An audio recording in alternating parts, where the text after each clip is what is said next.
కానీ ఇక్కడ మార్పు తీసుకురావాలంటే ముందల స్కూల్ ఎడ్యుకేషన్లో మార్పులు తీసుకురావాలి.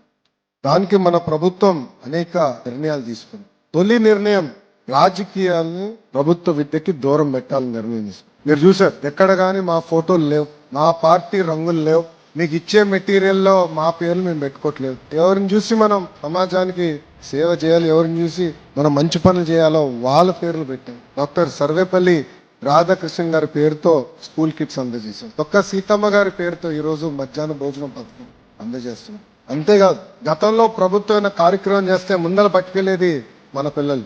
ముఖ్యమంత్రి గారి ప్రోగ్రాం వస్తే మనం వెళ్ళాలి, మంత్రి గారి ప్రోగ్రాం వస్తే మనం వెళ్ళాలి. నేను ఆదేశాలు జారీ చేశా, మన పిల్లలు ఎక్కడికి వెళ్ళారో ఓన్లీ చదువుతారని. ఏ ప్రోగ్రాంకి వెళ్ళేదని తెలియదు. ప్రభుత్వ పాఠశాలలో కానివ్వండి, జూనియర్ కళాశాలలో కానివ్వండి, ఎక్సెప్ట్ జాబ్ మేళాస్ ఇంకెలాంటి కార్యక్రమాలు కూడా జరిగేదానికి లేదని మేము నిర్ణయం తీసుకున్నాం.